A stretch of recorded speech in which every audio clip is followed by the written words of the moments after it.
กราบนบนอบน้อมอย่างพระติรัตนเกี่ยวเจ้าตั้งสามประการ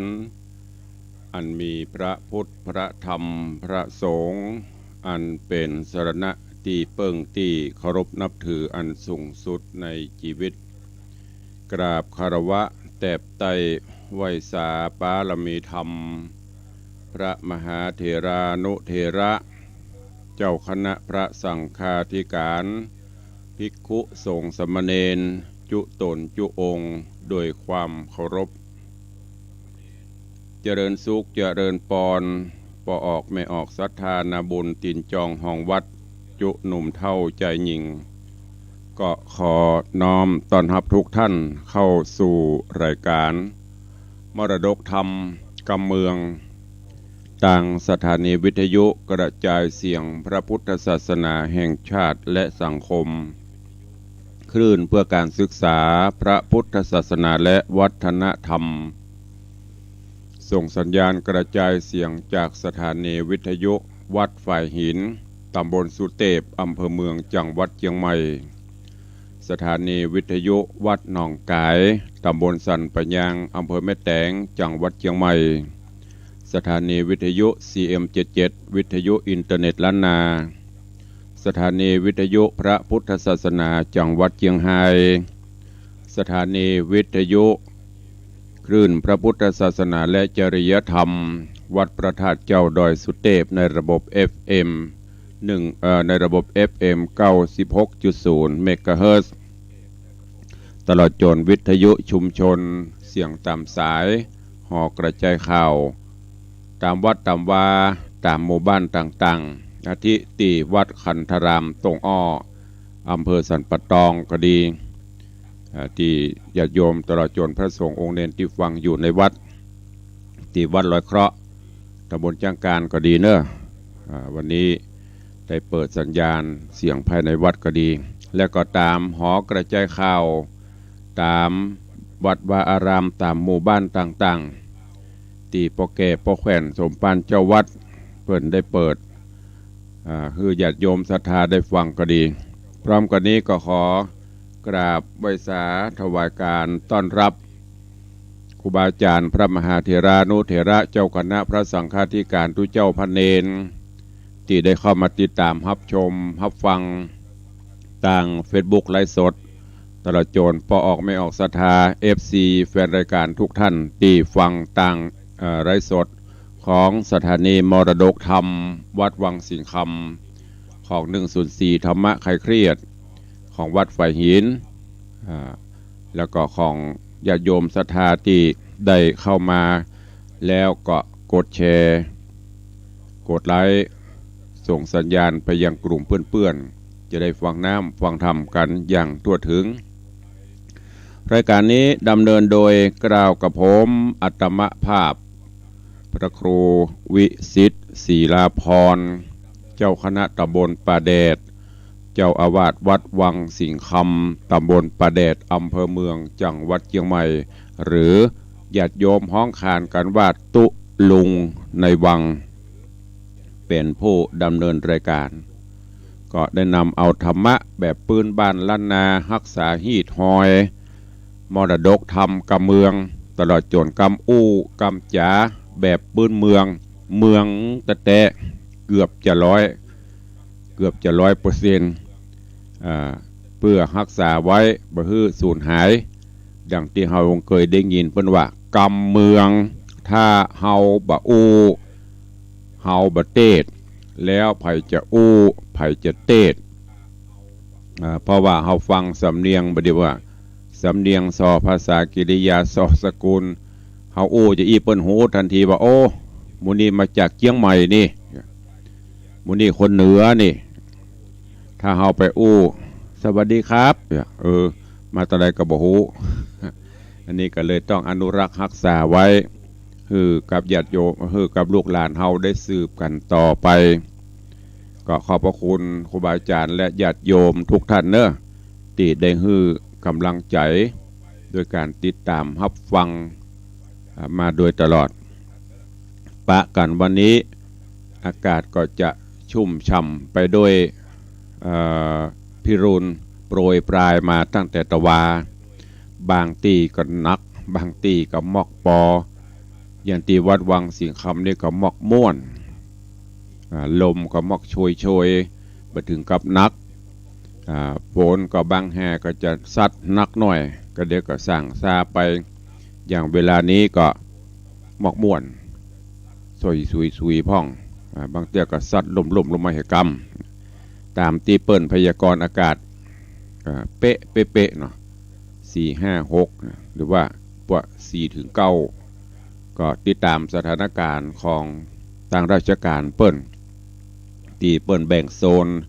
เป็นพื้นที่สีม่วงสีส้มหมู่นี่ถ้าสีม่วงนี่จะเจอนักหน่อยนั่นก็คือลูกเห็บหรือใบเห็บตกบางถ้าเป็นสีส้มนี่ก็จะเป็นฝนนะตามที่เปิลแบ่งจะได้ก็ตามดูแลด้วยเนอะดูแลทั้งสุขภาพดูแลทั้งบ้านจ่องหอเฮือนและเวลาเป็นฝนเป็นยันตกมาก็พยายามหลีกเลี่ยงจะไปอยู่ตำต้นไม้ใหญ่ไม้หลวงจะไปอยู่ตำป้ายตำหยังถ้าใบเห็บตกขับรถขับรางก็ให้จอดจะไปกลัวเสียเวลาดีกว่าเสียชีวิตเอาชีวิตเอาไว้ก่อนเอาความปลอดภัยไว้ก่อนอยู่ห่างไกลจากต้นไม้ใหญ่ไม้หลวงจะไปออกจากนอกอาคารอันนี้ตามที่เปิ่นบ่งบอกตัวลงก็มาเล่าให้ฟังด้วยความหวังดีกับญาติโยมศรัทธาเฮาเนอะแล้วก็สุขภาพร่างกายอย่างเจ้านี่จะว่าหนาวกับแบบเชิงฮ้อนกับแบบใจมันเป็นเหิมเหอะจะตุ้มผ้าเนื้อกับปอตุ้มโยมปเลียงธนวัตรปนห่วงเพราะว่าตุ้มผ้าตุ้มอย่างเห็นเนอญาติโยมศรัทธาก็ห่วงกับบางเตื้อมันอยู่ในห้องนี่มันจะอากาศหมอกปอแต่ถ้าออกไปตางนอกนี่ก็จะลมเย็นก็ต้องตุ้มผ้าตุ้มอย่างเสียงก็เริ่มแหบแห้งสุขภาพร่างกายถามว่าแย่ไหมก็เริ่มแย่อยู่เพราะว่าช่วงนี้ตึงงานตึงอย่างก็นักอยู่มันจะนักนี่มันจะได้เงี้ยการนะคือต้องไปดูแลยันตะวาในช่วง 3-4 วันมานี้วันค่ำดูแลควบคุมจ้างเปิดทำงานแล้วก็ตะวานี่ก็ไปร่วมงานพระราชทานเพลิงศพหลวงพ่อท่านพระครูวินิจคุณากรที่วัดสามหลังสัตว์ปะตองมาตอนเปิดนิมนต์ก็ยังบัดตันได้ร่วมพิธีพระราชทานเพลิงหรือเผาแต่เตื้อกับปิกก่อนเพราะว่ามีศาสนกิจภารกิจที่ต้องทำวันนี้ก็มีวันนี้เดี๋ยวฉันเจ้าแล้วภาคเมื่อไงประมาณ9 โมงก็ไปงานทำบุญครบรอบอายุวัฒนมงคลของท่านเจ้าจารย์ท่านพระครูปลัดสุวัฒนเมตตาคุณหรือท่านเจ้าจารย์วิเชียรท่านผู้ช่วย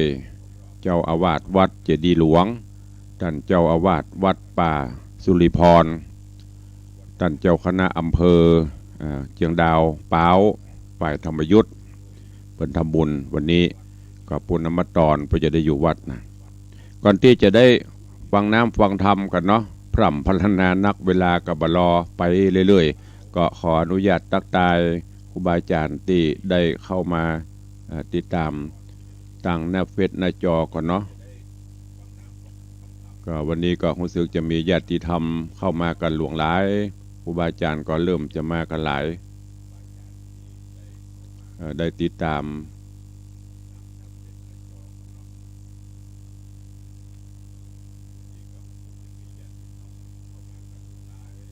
ก็ขอต้อนรับ คุณโยมจรัญสุธาเนอะจากดอยแต้นพระผาหลวงแล้วก็มีโยมปีหมอมัทนาอัมพันธ์จากนั้นก็ขอเจริญปอนต้อนรับท่านเจ้าจารย์พระครูสิริวชิโรภาสขอเจริญปอนโยมแม่ละอองแก้วชุ่มใจเนอะอันนี้ก็ขอบคุณด้วยเนอะโยมแม่ละอองแก้วชุ่มใจได้เมตตาร่วมโมทนาบุญสร้างห้องปลดทุกข์จำนวนปัจจัย400 บาทอุทิศกุศลให้ดวงจิตวิญญาณของบรรพชน ผู้ล่วงลับดับขันไปบุคคลนั้นเป็นที่ฮักก็ขอบคุณอนุโมทนาบุญตัวเอง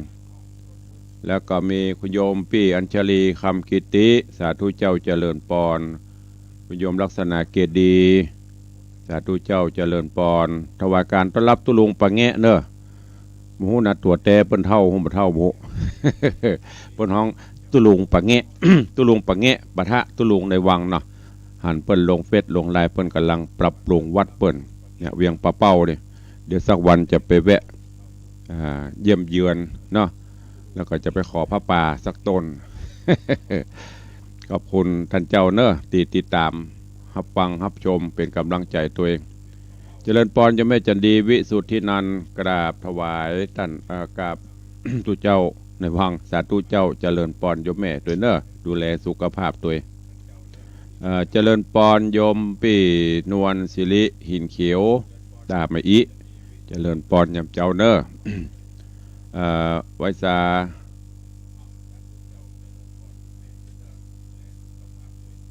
อย่างนี้ท่านเจ้าพระครูศิริว่าเนี่ยโรยงานเยอะ งานเยอะไปเหมือนตั้งหลับปูนอยู่ได้ป้อมได้อยู่ได้แย้งเนาะ แล้วก็มีไปแฮมเจริญปอนแม่ครูเหรียญทองจันทีกับไวสาเจ้าเจริญปอนโยมจันสายแปลงหลวงเจริญปอนเนอะน้อมเจริญปอนต้อนรับยำเจ้าปเลี้ยงธนวัฒน์แม่เลี้ยงทัดพิชาสุสิงคำกับไวสาดีใจได้ชื่นชมบุญบารมี ก็อนุโมทนาบุญเนอะวันนี้ถ้าอยากอารมณ์สดชื่นแจ่มใสตั้งแต่นี้เนาะโอ้บานเปิ่นเลื่อมหมับเนี่ยพระห้องว่าอย่างก็เสียทีทำบุญฝนตก อย่าโจกทำบุญแดดออกพอตะวานี่เปิ่นเทอย่างคอนกรีตถนนเข้าบ้านปั๊มลายเรียบร้อยฝนล้างขี้ฝุ่นคือเสร็จเนาะโอ้เนี่ยบุญมันพอประหันเสร็จเรียบร้อยล้างเสร็จเรียบร้อยแล้วก็แดดออกพอสลาลงแวกลงอย่างสักกำแห้งดีดับฝนตกล้างแหมโป้โหดีมากเลยวันนี้ก็ได้สบายแล้วเนาะแล้วการแล้วงานจะได้ตกแต่งต่อไปเนอะเป็นกำลังใจตัวเองเจริญปอนอันบอกค่อยคล่องแต่นะอันนี้มาสุดท้ายติโปเลี้ยงก็เดี๋ยวโยมคนอื่นก็จะเข้ามาต่อเนอะก็เวลาเก่าอย่างมาบวยแต่เนาะกำลังตักกำลังตายกันไปแป๊บไปเป็นซาวกว่านาทีล่ะก็เดี๋ยวก็ตักตายกันต่อ ใครจะเข้ามาคอมเมนต์จะได้ก็เข้ามาแล้วใต้รายการก็จะได้ตักตายพี่น้องและก็ประชาสัมพันธ์อนุโมทนาบุญขอบคุณกับผู้ร่วมบุญกับต่างวัดในใต้รายการเนอะวันนี้ก็เข้าสู่หัวใจของรายการเฮียก่อนนั่นก็คือการฟังน้ำฟังธรรมก็หูกฟ้าแมงคานจบไปละ11ผูกข้างแหม2-3ผูกก็จะอวสานลงในตอนก่อนตอนตะวามาถึงยังตีโพธิสัตว์เจ้าหูกฟ้าได้กระทำการตามที่เปิ้นสั่งคือยกบหินหลวงยิงแบบธนูติบอย่างต่างๆสำเร็จทุกประการไม่มีอะไรขาดตกบกพร่องก็เป็นที่ละเมาเอาใจเป็นที่ชื่นชมบารมีธรรมทั้งเสนาอมาตย์เหล่าข้าทาสบริพารรวมไปถึงป่อพญาตะไรพรหมก็ชื่นชมในบุญบารมีของโพธิสัตว์เจ้าหูกฟ้าแมงคานพอจะอีแล้วเปิ้นก็กลัวเป็นบาปเป็นกรรมที่ได้สั่งไปบอกว่าจะเป็นป่อพญาตะไลพรหมก็ดีก็กลัวว่าโอ้ดีเนาะมีนักปราชญ์ดีเนาะมีเสนาอมาตย์มาช่วยแก้สถานการณ์ถ้าบ่อันเฮาจะมีโทษมหันต์ที่ไปสั่งประหารผู้มีบุญแล้วก็เลยขอโทษขอโพยกันต่างฝ่ายป่อพญาตะไลพรหมก็ขอโทษขออโหสิกรรมที่ได้สั่งการอย่างต่างๆลงไปต่อโพธิสัตว์เจ้าหูกฟ้าแมงคานต่างหูกฟ้าแมงคานก็ขออโหสิกรรม ที่ได้ล่วงล้ำกำกายบ่ได้บอกบ่ได้กล่าวลุกจากเมืองมนุษย์มาถึงเมืองพรหมก็บ่ได้เข้าตามตรอกบ่ได้ออกตามประตูก็สู้มาอภัยกันไปอันเนี้ยญาติโยมสาธุชนทั้งหลายการที่หูจักลดทิฏฐิมานะความกระด้างกระเดื่องความถือตัวที่สังคมเฮาเดือดร้อนตึงวันนี้ก็ด้วยตัวเนี้ยต่างคนก็ต่างถือทิฏฐิบลดลาวาศอกบยอมกันบอกว่าจะเป็นวัดกับบ้านกับวัดหรือในครอบครัวหรือกับภัยต่างๆก็จ้างเถอะถ้าต่างคนต่างถือทิฏฐิเข้าหากันเนี่ยพังแต่ถ้าหากว่าลดลาวาศอกเข้าหากันหูว่าเฮาผิดก็ยอมรับผิดขอขมาลาโทษกันเหือไปเจ้ว่าเรื่องเนี่ยจะต้องไปขอโทษขอโพยมันเสียศักดิ์ศรีมันกินไปได้แต่ความอยู่ด้วยกันเนี่ยอย่างป้อพญาเจ้าเมืองตะไหลพรหมเนี่ยถามว่าเปิ้นยศถาบรรดาศักดิ์สูงก็สูงแต่เมื่อเปิ้นหูว่าเกือบจะลงผิดไปโลเปิ้นก็มาขอโทษขอโพยเหียทางโพธิสัตว์เจ้าก็หูว่าผิดเปิ้นก็ไปขออโหสิกรรมกันเหียต่างคนก็ต่างยอมกันก็จะนำปาความสุขมาสู่ตึงตัวเก่าสู่ตึงครอบครัวทางที่เฮาก็หูว่าเฮาผิดแต่ก็ไปยอมรับผิดเนี่ยคนเฮาถ้าเฮายอมรับผิดเหียฮืออโหสิกรรมกันไปขออโหสิกันไปสู่มาอภัยกันไปเหียความสุขสำราญทั้งกายและใจจะเกิดขึ้นก็รวดฝากไว้กับญาติโยมครูบาอาจารย์ทุกท่านถ้ามีอย่างเกิดขึ้นบอกว่าระวังพี่น้องบอกว่าจะระวังที่สังคมองค์กรต่างๆเนอะ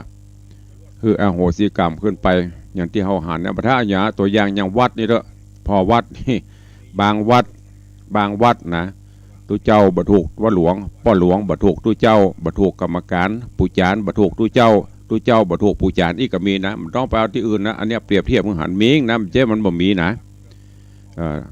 เพราะอย่างต่างคนก็มีทิฏฐิยกตัวอย่างวัดกับผู้จานอีเนาะวัดกับพ่อหลวงนะ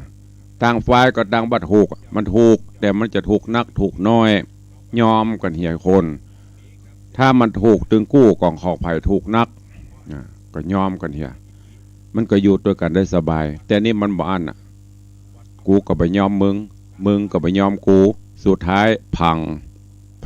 พังตึงกู้นั่นแหละก็เดี๋ยวก็ไปสมัครพรรคพวกกันแหละเริ่มสะสมกำลังพลขึ้นนักขึ้นก็เป็นเรื่องเป็นราวฉะนั้นฝากไว้กับญาติโยมต่างหลายตัวเองวันนี้มาฟังกันต่อว่าเปิ้นขออโหสิกรรมกันขมาลาโทษกันแล้วก็เรื่องราวของหูกฟ้าแมงคานจะเป็นจะใดฟังกันต่อไปในผูกที่12ณโอกาสบัดนี้ นะโมตัสสะภะคะวะโตอะระหะโตสัมมาสัมพุทธัสสะสุโนหิเมปิญาปุตตาวาจานังภัทธะมัทุเตละจาตาสังอาคันหาสิติลำดับธรรมเทศนาแมงคานมาแต่เก่าตราบต่อเต่าเทิงท้องผูกทวน12กันไกลซ้อยลาปางเมื่อนอนลาพระพุทธังกุลเจ้าเสด็จเข้าสู่พรหมธานีกับโดยญาสะปริวารมีมวลมากฝูงเทพเต่านาคเทวญคากับตั้งฝูงเสนาอัมบาตปัจจานาราชแทนพรหมเสียงคลื่นโครมสนันกองกลองกู้กองเด่งปานกองกังวานโดยหมู่ตุริยะดนตรีแหนแห่ยังหนอพระมุนีไปตั้งนาแห่งเจ้าฟ้าแมงคาน กับสรีบัวบานพรหมจารีหน่อยนาฏเข้าสู่คุ้มราชนิเวศก็มีเมื่อนั้นแหละนะตัสสะมิงคเนโพธิสัตว์ตัสสะในขณะเมื่อพระโพธิสัตว์เจ้าหากได้เข้าไปถึง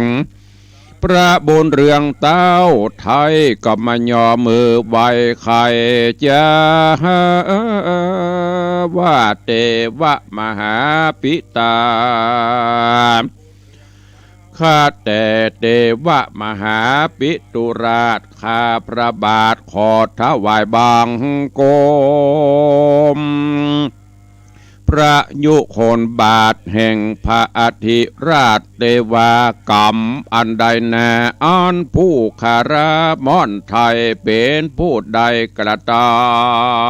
ำยังบ่ถูกต้องยังจารีตห้องแทนพรหมขอพระบรมธิราชได้เมตตาคุณนาอนุญาตปงปานแก่ผู้ขาอันบ่หูรอดกับนางเกี่ยวยอดพรหมจารีแดดเตอว่าอันก็มีวันนั้นแหละนะอาทากาละในกาละยามนอนอันว่าพระเจียงจันตะไรพรหมก็มีใจพารมบ่เศร้าจริงจากับท่านเจ้าแมงคานว่าตาตะปิญะโปตาดูราเจ้าลูกหักตั้งสองอันว่ากองกำอันบ่กวนบ่ถูกอันป้อใดกระทำให้แก่ลูกสองราจากว่าเป็นกรรมอันดีนะบทใดขอเจ้าหนอไทยตั้งสองอย่าได้ป้องถือเอายังโตดผูกกรรมคิวโคดไว้ในใจขออภัยญาโตดแก่ป้อโสดแต่ดิลีเตียงตากับตั้งฟูงหมู่เจ้าเสนาเจ้ารัฐาตะไรพรหมแต่เล่าแล้วพระเชื่องเจ้ากล่าวกาถากรรมจาโดยในยะบาลีอุเทศดังเนวาสุโนหิเมเปญาปุตตะวัจจะนังพัทธมัทุเตลาจกาสังอาคันหาสีดังนี้อัฏฐจีแปรขายพระจอมตะไรพรหมราชกล่าวสุนทรวาทกรรมจามว่าตาตะปิญะปูตาขอพระลูกเกี่ยวตั้งสองจุงตั้งกองโสตาฟังกำปอขอความสุขสำราญรุ่งเรืองแต่หนอจุงบังเกิดมีแก่พระลูกหักตั้งสองของปอบาดนี้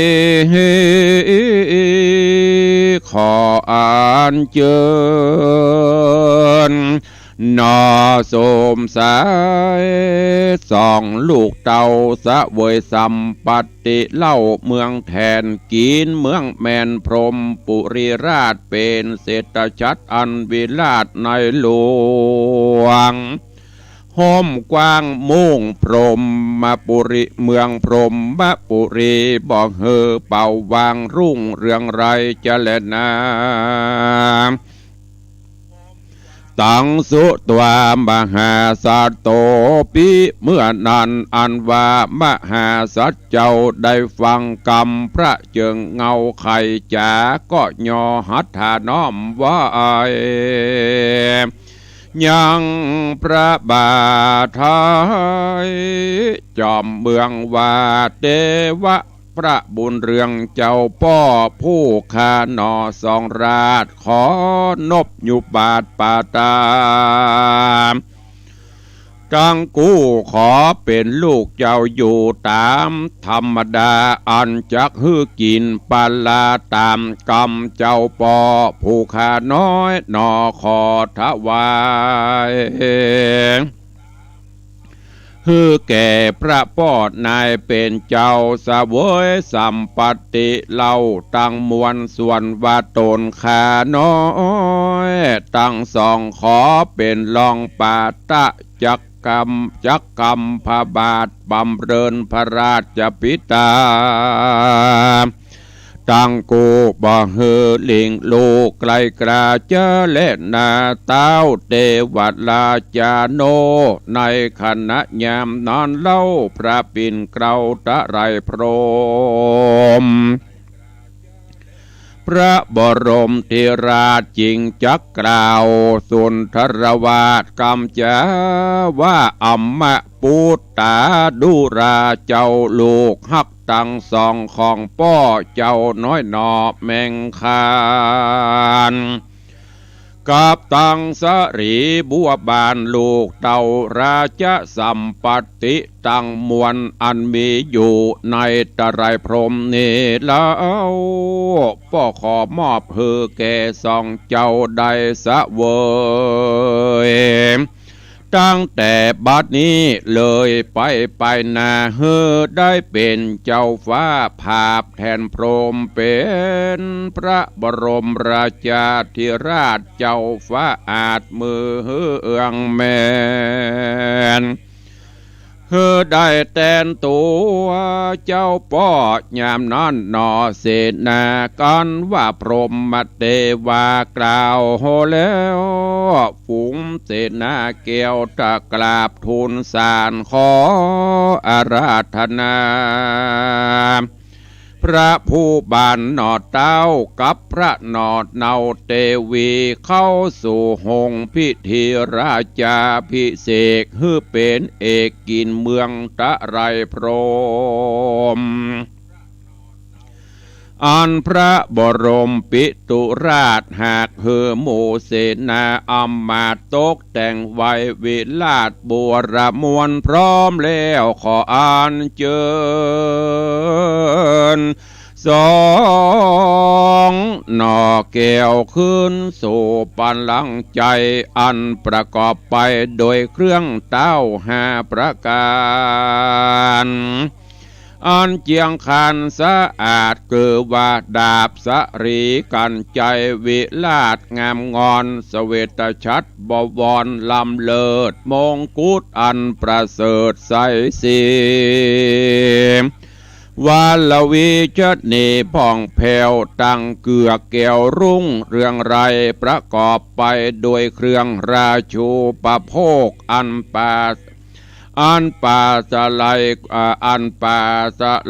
กว่าเป็นว่าใดเป็นพระมหาราชาแล้วก็ส่งนามมุทรา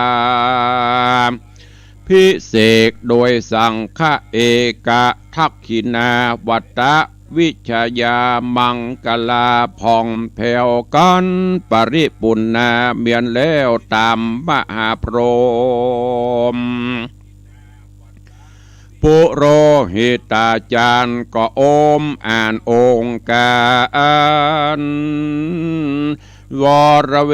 ทวิษณุมันตะคาถาถวายพระพรใจญะมังกลาว่าจิรังจิวตุทีขายุปะเลหิดังเนวาขอท่านเจ้าเตทะลงโบนพระวิทูลตาวราชกับตังนางน้อยนาถพรหมจารีจงจักมีอายุติขายิ่งโยชสุขาโชติใจญาสัพพโรคาโดยฝึกเคราะห์ลายด้วยฝีเคราะห์ลายหลีกไกลกลาฝูงภัยญะอุปัตถวาปลดปล่อยทุกข์ยากไรบ่ปะหาน มีสะลีคิงปันพองแผ่วเป็นดังแก้วมณีโจทย์ลูกจื่อว่าสัพพสิทธิการมีสุขสวดสดีเจียงคานตีเอียงเต้าบ่มีทุกโศกเศร้าเยื่องได้รุ่งเรืองไรบ่อเศร้าตลาบต่อเต่าตลอดจิรธิการนั่นจุงจักมีเตี้ยงแต่ดีเลเอวังวุเตกันว่าพรหมปุโรหิตาจารย์อมอ่านองค์การวิษณุมนต์อวยปอนเสร็จแล้วมหาเสนาเกล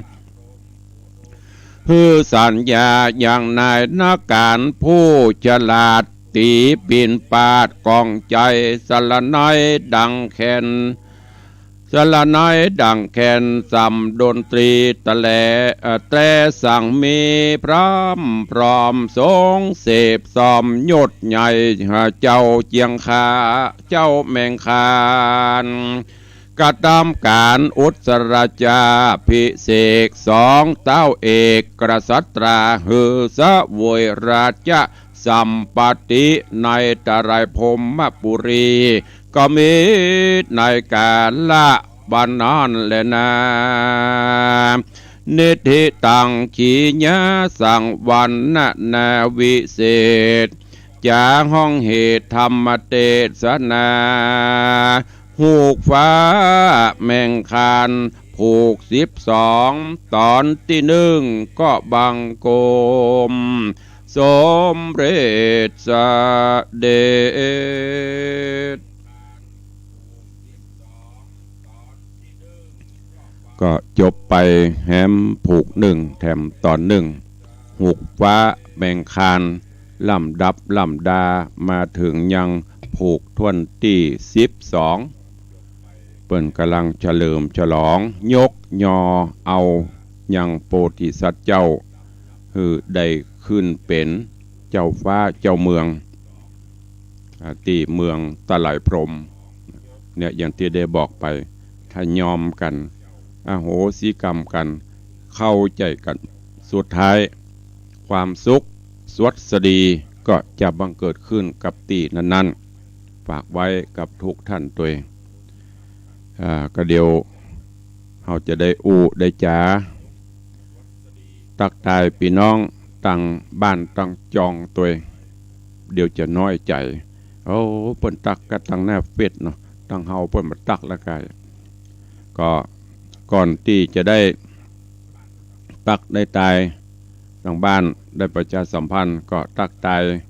ญาติโยมที่เข้ามาต่อจากตะกี้ตึกติโยมปเลี้ยงธนวัฒน์แม่เลี้ยงทัดพิชาสุสิงคำเนาะวันนี้ก็มีผู้ที่เข้ามาต่อก็มีโยมปีสุปรณีรูมาจากร่องวัวแดงได้เข้ามาติดตามรับชมรับฟังม่วงเขียวร่องวัวแดงกาบริษัทเจ้าเจริญปอนโยมเพชรจากประเทศอังกฤษแต่ว่าพอปนโพดมาอาหารปนเหมาะทุกกินกับผลละม้อย จากประเทศอังกฤษวางสัญญาณถ้าจะทางสถานีวิทยุ104ถ้าจะฮับได้อยู่เนาะ นี่ปนฟังจากทาง Facebook ดูจากทาง Facebook เนี่ย Facebook เนี่ยมันไปได้ทั่วโลกเจริญปอนต้อนรับโยมยายเพลินเปื้อนเกษตรเอาชื่อเนี่ยเนาะเพื่อตั้งเอาจืดเนี่ยยายเพลินเปื้อนเกษตรเจริญปอนเนอะนี่เป็นญาติธรรม FC ครูบาอาจารย์ที่ติดตามทางช่องทางของ Facebook ไลฟ์สถานีมรดกธรรมวัดวังสิงห์คำและก็ของเครือข่ายในเวลานี้วันนี้ก็ขออนุโมทนาขอบคุณเนอะกับญาติโยมทั้งหลายตามติตุลุงเป็นสะพานบุญนำบุญมาฝากนำบุญมาเจิญจวนผู้มีบุญก็แต้กันเนาะคนที่เพิ่นจัดนำบุญเนี่ยก็คือผู้มีบุญท่านนะถ้ามีบุญมันก็ไม่ได้ทำด้วยกันแต้ด้วยการร่วมกันสร้างห้องปลดทุกข์จะได้หมดทุกข์หมดโศกหมดโรคหมดภัย ข้อหามยามหายจะได้หมดไปหรือห้องอย่างหนึ่งห้องสุขาวดีไปปลดทุกข์แล้วจะได้อยู่ห้องสุขาวดีสบายสบายถ้าภาษาไทยก็คือห้องน้ำห้องสุขาจึงตังอัตมภาพตุลุงในฐานะหนึ่งก็เป็นตุกหลวง อย่างในวัดในวาบดีก็ต้องหาทางช่วยกันแปลงไปแล้วก็แถมอันหนึ่งก็คือเป็นผู้นำบุญสะพานบุญเพื่อญาติโยมทั้งหลายได้ร่วมกินร่วมทานเขาจะจัดสร้างห้องปลดทุกข์เป็นสาธารณประโยชน์สำหรับญาติโยมศรัทธาได้ใจได้อย่างกันก็อย่างที่ตุลุงได้บอกไปเนอะโยมประถามตุลุงจะแปลงกี่ห้องแต่ตอนนั้นก็คือยังบ่ได้วัดพื้นที่เพราะยังบ่ได้ลื้ออันเก่าแต่ตอนนี้ลื้อออกไปพ่องละลื้อโฮงไม้ลื้ออย่างที่มันกีดขวางออกแล้วจะปรับดูพื้นที่แต่ว่าได้ประสานไปตั้งช่างผู้ออกแบบคือช่างเอกของเทศบาลตำบลประแดดเปิ่นเมตตาเขียนแบบแปลนฮื้อก็ได้เอาแบบมาดูก็แก้ไขกันไปตอนนี้ก็จะได้จากที่เฮากะไว้กำบับ8ก็10ทำไปทำมาเดี๋ยวช่างบอกว่าเดี๋ยวจะพยายามออกให้ได้11ห้อง11ห้องก็จะแยกเป็นห้องน้ำประจายเหตุ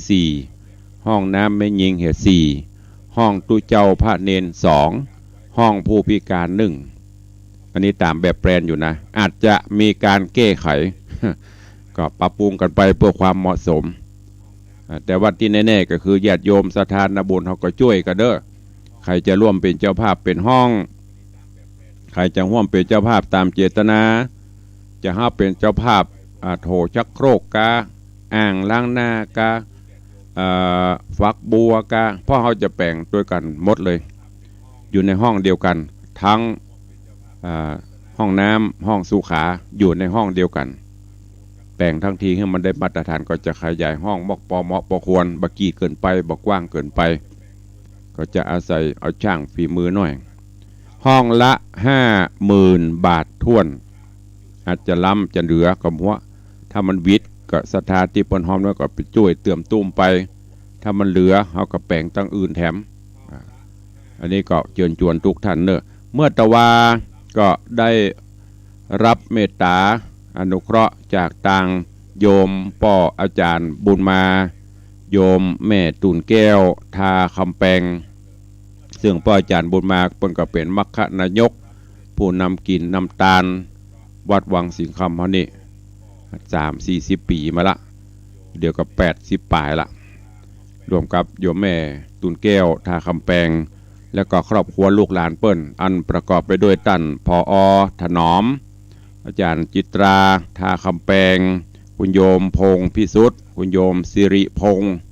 ทาคำแปงอันนี้ครอบครัวลูกหลานตันเต้าของพ่ออาจารย์บุญมาแม่ตุนแก้วทาคำแปงก็ได้ประวารณาเมตตาฮับเป็นเจ้าภาพสร้างห้องปลดทุกข์ห้องสุขาวดีแห่ม1ห้องเป็นจำนวนปัจจัย50,000 บาทขออนุโมทนาบุญขอบคุณเนอะกับครอบครัวของป่ออาจารย์บุญมาโยมแม่ตูนแก้วท่านพอถนอมอาจารย์จิตราโยมพงพิสุทธิ์โยมสิริพงษ์ทาคำแปงในโอกาสนี้ตัวเองได้ร่วมเป็นเจ้าภาพสร้างซึ่งเป็นโดยเฉพาะป่ออาจารย์บุญมาแม่ตูนแก้วนี่ก็หลายที่เปิ้นไปสร้างเปิ้นว่าเป็นปีเกิดของเปิ้นตัวเองฉลกปีเกิดก็ขอให้บุญกุศลหนุนนำเนอะอยู่ดีมีสุขภาพสมบูรณ์แข็งแรงอยู่กินอยู่ตานกำจูพระพุทธศาสนาไปตลาด100 วาษาเปียติโลกาที่มีอยู่ก็คือหมดจดใส่หายไปคือกับครอบครัวของพ่ออาจารย์บุญมาแม่ตุนแก้วทาคำแปงตัวนอกจากนั้นก็วันก่อนตุลุงได้แจ้งไปก็มีทางอาจารย์แม่ดร.มรกตดร.ฉัตรทิพย์ดร.กิติพัฒน์คุณโยมวรพัฒน์คุณโยมวงวัดสุวรรณชินท่านผู้รับใบอนุญาตท่านอธิการบดีรองอธิการบดีมหาวิทยาลัยฝ่ายเทิร์นเชียงใหม่ก็ได้ร่วมเป็นเจ้าภาพ สร้างห้องปลดทุกข์1ห้องเป็นจำนวนปัจจัย 50,000 บาท ก็ได้รับไว้เรียบร้อยแล้วก็เปิดมาปล่อยงัวโดยวันนั้นและนอกจากนั้นก็มีเจ้ามูลศรัทธาได้บริจาคเพิ่มเติมตะวันนี้ไปงานศพหลวงพ่อพระครูวินิจเป็นครูบาอาจารย์ของท่านเจ้าพระครูปลัดนันทวัฒน์หรืออาจารย์พยุงศักดิ์เจ้าอาวาสวัดประแดดท่านเจ้าได้ประวรณาร่วมเป็นเจ้าภาพฮับโถชักโครกโถชักโครกโถส้วมไปเถอะ1 ตั๋วจำนวนเงิน 10,000 บาทได้นำถวายตะวานี้เป็นที่เรียบร้อยก็ขออนุโมทนากราบขอบพระคุณในเมตตาตัวเองนอกจากนั้นก็มีคุณโยมคุณาดมอาจารย์สดโฉมคุณโยมธีรวิทย์ธรรมาพรพิราชพร้อมลูกหลานนี่ก็ร่วมถวายสร้างห้องน้ำกับอาจารย์แม่มาตัวแฮม5,000 บาทขอบคุณอนุโมทนาบุญตัวเนอะแล้วก็มีคุณโยมอย่างก็เนี่ยชื่อเป็นลืมไปละบุญชัยคุณโยมบุญชัยมาบุญศักดิ์สิทธิ์ท่านที่ปรึกษาพิเศษฝ่ายเสนาธิการประจำประดัดกระทรวงกลาโหมก็ได้ร่วมเป็นเจ้าภาพสร้างห้องปลดทุกข์แถม1ห้องเป็นปัจจัย 50,000 บาทสรุปแล้วตอนนี้ได้1ของตุลุงในวังพระครูวิสิทธิ์ศรีลาภรณ์เป็นเจ้าภาพ1ห้องที่2โยมปเลี้ยงธนวัฒน์แม่เลี้ยงทัดพิชาสุสิงคำห้องที่3ปเลี้ยงธนวัฒน์แม่เลี้ยงทัดพิชาสุสิงคำอุทิศกุศลให้แม่ปออุ้ยหมอนสิงคำ1ห้องแม่อุ้ยหมอนสุ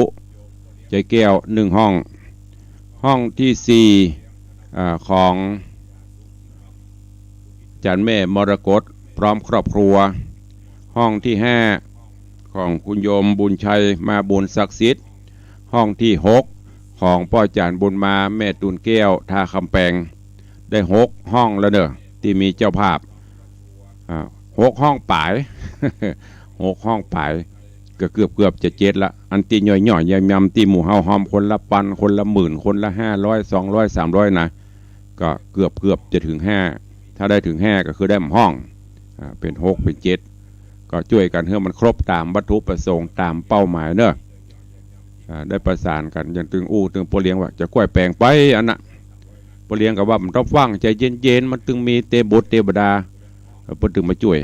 อันเนี้ยอย่างติดกรรมครูบาเจ้าศีลธรรมครูบาเจ้าศีลธรรมแปลงต่างขึ้นโดยสุเทพมีต่างซักบาทครูบาเพิ่นว่าจะมีเตบุตรเตบดามาช่วยก็มีแต่สุดท้ายก็แล้วแต่อย่างของตุลุงเนี่ยก็มียังมีกะกำกึดก็โดยบุญบารมีศรัทธาเสริมเติมเพิ่ม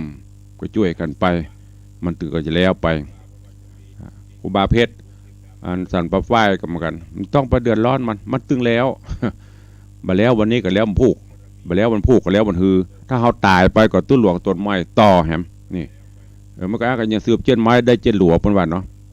ไม่ได้ห่วงอย่างนั้นมันมาแล้วก็ตนอื่นขึ้นมาแปลงก็จ้างเขาอย่างเนาะเขาจะแปลงปวกก็จะมี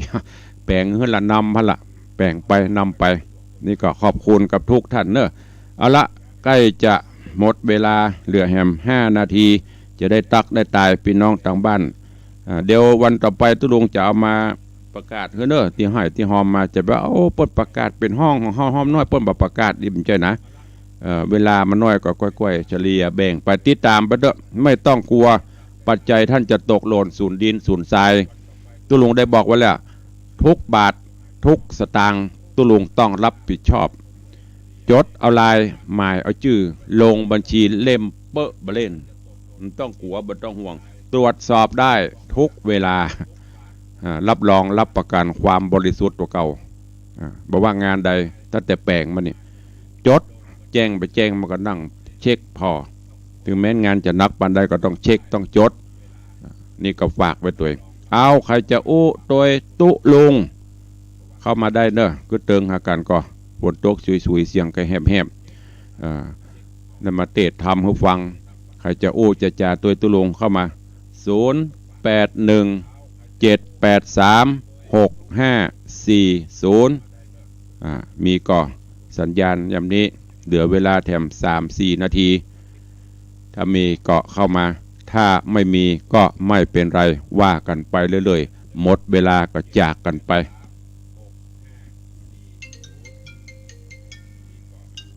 เจริญปอนโยมพ่อเลี้ยงจากไว้สาครับไว้สาคงบาตั้งเจ้าตูนที่องค์ไว้สาด้านนักศิลป์นักบุญที่ได้ร่วมบุญร่วมผ่านวัดบางสิ่งคำนั่นวัดครูเอาโอ้กำลังใจดีใจตัวพระบุญบารมีไปสร้างไปสมไปโอนอยู่ได้ไว้ได้สาโอ้ดีใจโอ้ได้ครึ่งนึงแล้วเกินดีใจครับบุญบารมี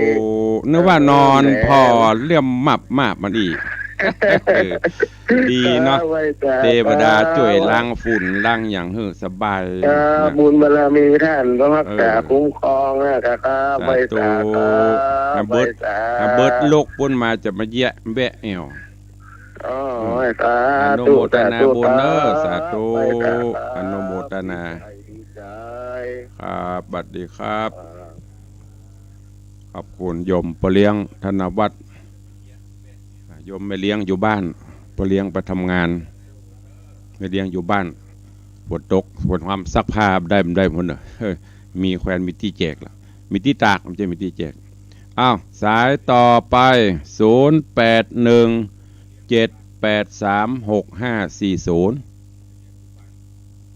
เสือใต้มาแล้วตะวากายไปมันจะแวะฝนตกเจริญปอนอยู่เจ้าอากาศเย็นไม่ได้ไปไหนนอนกุ้มกับลุมกับเด้อเจ้าที่วัดนี่ก็แปลงได้4-5 ปีแล้วเหรอมันแล้วแต่นั่นน่ะมันตึงแล้วปวกมันยังแปลงได้ถ้ากำลังใจดี4-5 ปีมาแล้วแปลงไปมันตึงแล้ววันหนึ่งเขาได้แปลงไปตึงแล้วเจ้าตายเรื่อยๆเลยสาธุนะแม่เด้อบุญรักษาอนุโมทนาขอบคุณโยมแม่ปราณี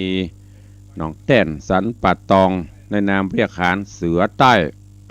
อ้าวสายต่อไป1 นาทีสุดท้ายมีไหมยังบอกครบทีมวันนี้ 0817836540ตอนนี้โล่งลึงใครจะอู้ตัวเข้ามาถ้าไม่มีก็เวลาจะหมดแล้ววันนี้ช่วงบ่ไงตุลุงบ่ได้อยู่เด้อวันติดไผ่มาหากับได้ปะปุ่นน่ะบ่ายอยู่บ่ายก็พักผ่อนพ่องอันบ่ได้พักกับบ่ได้บ่ดีมาอ้าวเจริญปอนโอ้มีอยู่กะอันมีอยู่กะว่าอันยังก็ยังกึดเดิงหากันอยู่กะกึดเดิงเจ้าตั้งตลอดนะเจ้าไปย้ายไปจ้างโทรอีจะมันโทรอันนี้เนี่ยเจ้ายังเป็นใหญ่อธิบายมาสิก็ไข้หัวมีใกล้หัวสาธุขอบคุณหลายๆเนอะสาธุยมแม่เข็มทองปาลีนึกว่าปนละปนลืมตุลุงในวังละจากปุ่นห้วยไซห้วยหยาบอ้าวเสือจริงเหนือปิดท้ายจบข่าวว่าใดน้ำตาลได้เอาว่าไปเลยฝนตกรับสบายได้รับกาดท่อแต่ว่าฝนตกเปียกหมดเกือบบดีน้ำเข้าโทรศัพท์ก็เอาไปชาร์จมันบอกว่าได้โทรศัพท์มันก็ลวกเฮ้ยไม่สามารถชาร์จได้เนื่องจากมีของเหลวนี่หรออันอย่างของเหลวแปลว่าน้ำมันอยู่ในช่องมันกับเป้า มันแบบเครื่องแล้วจังแง้มเอาโทรศัพท์ใส่ถุงแต่ว่าโล่นประดับไว้นะก็ไปมีฝนใส่ลุ่มมันลืมเอาโทรศัพท์ออกเกือบบดีกะพอเลี้ยงเกือบได้เสี่ยงสตางค์ทำละพอเลี้ยงสะดุ้งเอาว่าใดเวลาจะหมดแล้วแต่ว่าแมลงหันท้ายเฟซแต่มาเปิดเมื่อคืนละเอาที่นอนนักการลุกพ้นมากับเนี่ยการตอนลื้อโครงกลมพอดีเวลามันเหลือหน่อยเขาลื้ออันโฮงรถวันนี้จะอัตวาบนมาคำนวณพอจะจ้างบนตัดไม้ตัดอย่างเสร็จแล้วก็แมคโครจะเข้าต้องวางแผนเป็นยังไปยังพูดวันพัดพูดเขาจะมาตัดไม้ตัดเสร็จเรียบร้อยแล้วก็แมคโครเข้ายกเสร็จแล้วก็วางผังเนี่ยจากนี้ไปกับหัวถ้าอย่างงอกขึ้นแหมหน่อย น่ะพักผ่อนมันดึงไม่ได้พักมันจะเสาะหาการดีละมันแล้วไปยะกำพืชเนี่ยไป ทั้งนี้พลเอกประยุทธ์จันทร์โอชานายกรัฐมนตรีและรัฐมนตรีว่าการกระทรวงกลาโหมได้ติดตามและสั่งการให้กระทรวงมันนอนไหนก็ได้แม่พูดบนดาดฟ้าบนหมอนแขนจ่งนอนได้ห้องส้วมเนี่ยมันต้องสะอาดก่อนไปพอบ้านเปิดละม่วนไปพอเจดีนะกับเปิ้นงามแล้วพอของตัวเก่าขะโลโคต้องมาแปลงบุ๊บฮิจะแปลงแล้วนะเดี๋ยวรอก่อนรอจังหวะข้อไปเดือดร้อนกันนะเจดีเงินปอเสร็จแล้วเลยเก็บราคา10 บาทกันแล้วล่ะขอบคุณเนอะเวลาหมดแล้วแม่สาธุบุญรักษาเจริญปอนวันนี้เวลาหมดเวลาเลยไป2 นาทีกราบขอบพระคุณท่านผอ.เนอะเอาแล้วนะอู้กันหนัวใครหัวกันม่วนตักตายกันไปอู้แต่พ่องเล่นพ่องจะไปถือไปตือกันเนอะทำวันนี้ให้ดีสุดที่สุดทำวันนี้ให้สดใสซาบซ่านทำจิตใจให้เบิกบานแล้วจะมีความสุขรู้จักให้อภัยแล้วก็ที่สำคัญใจหลักธรรมสติสัมปชัญญะกำกับดูแลตนตัวอยู่เสมออยู่ดีมีสุขเหมือนกันจุตนจุองค์จุผู้จุคนจะตาโลธรรมาวัตันติอายุวันโนสุขังปะลัง